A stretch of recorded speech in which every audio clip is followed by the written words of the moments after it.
Welcome back to Not Enough Projects. Today we're going to be replacing the steering boot or bellows in this 2005 C230 W203 platform Mercedes. So let's get to it. Okay, you can see this steering boot failed at the end over here, so it's going to need a new one obviously. We're going to have to pop the tie rod off to get a new one on. That's really the only annoying part of this job. So that's what we're going to start out with. This is the nut that holds the tie rod onto the spindle. So we are going to pop that off. It's a 22 millimeter, at least on this ball joint. Okay, so now these are press fit. It's a tapered shaft that goes up into the spindle. So we are going to have to pound this out, but since we want to reuse this, we're going to need to do it without ruining the stud. So I'm going to grab a piece of wood and a sledgehammer. All right, I'm going to try just giving it a couple taps without the wood. Yeah, generally these need quite a bit of force to get them out. You can also get these pretty nice presses. They hook around on the bottom here and press down. I've used them before, they work well, but we're gonna do this.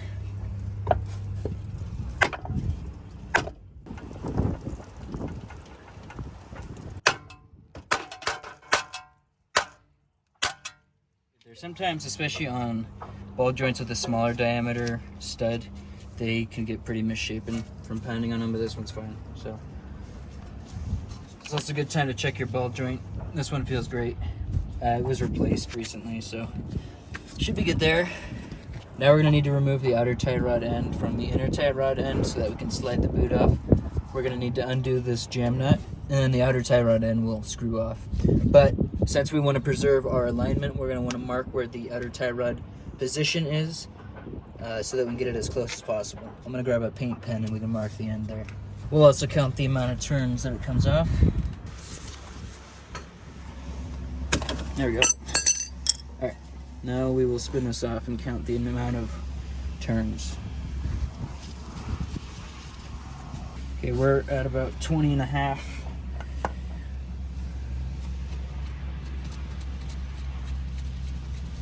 Now, if you're unlucky, that might be seized onto the inner tie rod pretty hard. Like I said, these were done, I don't know, a few tens of thousands of miles ago, so we're good there. All right, next we just got this clamp holding on the inner part, and generally you'll have another clamp over here that affixes the larger end of the bellows to the rack, but that's missing.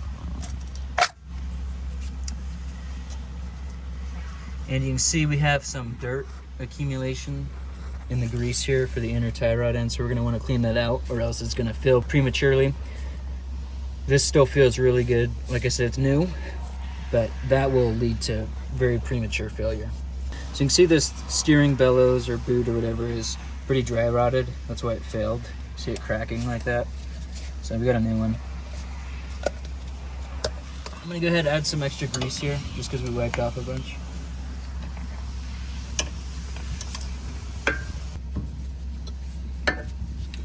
Alright, should be good there. Now I'm going to clean the rack.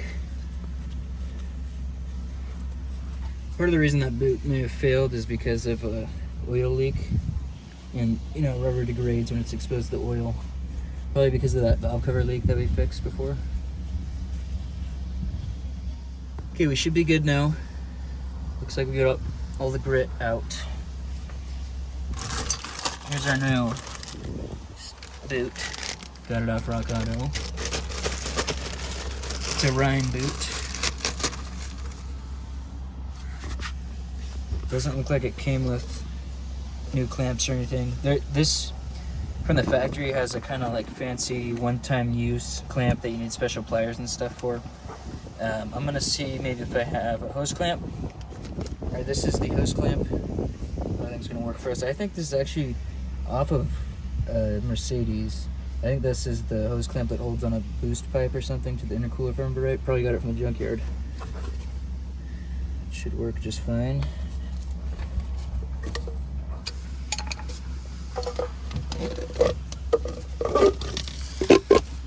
So you see there's an O-ring on the steering rack here. We just gotta make sure it sits all the way down onto that. Once we're sure it's fully seated all the way around, we can go ahead and tighten up the hose clamp. All right, you can see there's these 2 indents on the outer tie rod end. So we're gonna stretch the bellows over that.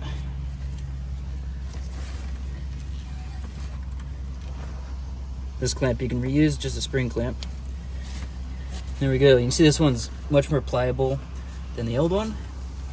Okay, now we're gonna get the locking nut, jam nut back on.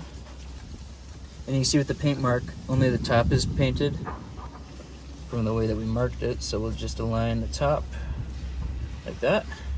Okay, now that the jam nut's on, I'm gonna put this on 20.5 turns. Get this into this spindle before we tighten up the jam nut, just so that we know it's in proper position.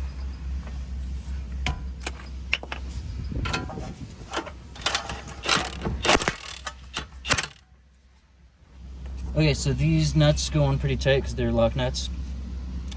The ball joint will spin on the inside. That's by design. So we're gonna need an Allen key wrench that goes up into the top. The top of the stud has an hex or Allen cut into it, so I'm gonna go grab the right size for that. Okay, it looks like on this ball joint it's a 5mm hex.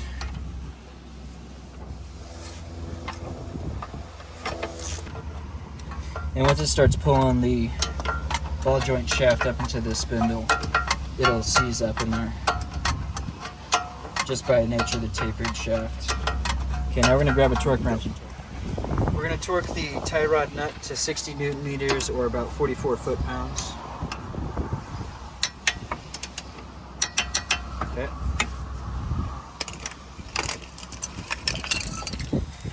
And you don't want to forget to tighten up the jam nut here.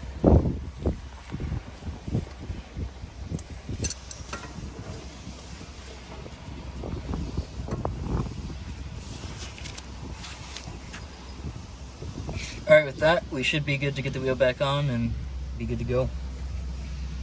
Alright, hopefully that helps somebody out. We've also got a few other videos on W203 or 05 around there, C230 maintenance. So check that out if you're working on a Mercedes also. And I'll see you guys next time.